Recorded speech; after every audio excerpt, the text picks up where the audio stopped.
Assalamu alaikum туғандар. Так маалымат каналыбыздын көрүүчүлөрү, жалпы биздин YouTube көрүүчүлөр. Туғандар, мен сиздерге бүгүн дагы ноокаттагы валюта курс бааларын тааныштырамын.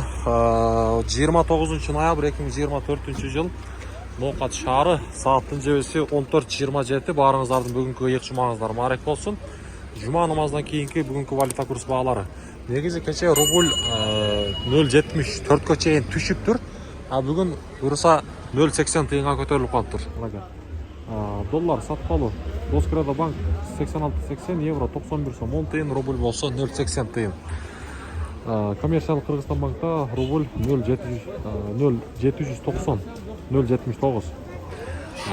Доллар болсо 87.00. Акча алмаштыруучу жер валютчиктер рубльдин абалы 0.80 тыйын экен. Бул жакта доллар болсо 87 тыйын. 87 сом кечиресиздер. Кече күнү негизи рубль 0.74 чейин түшүптүр. Биз кече билбей калганбыз. Мынакей бүгүн 0.80 тыйын. Жакшы. Тугандар, каналга катталабыз. Сөз сөздү ар бириңиздер ушундай лайкты басып коюңуздар.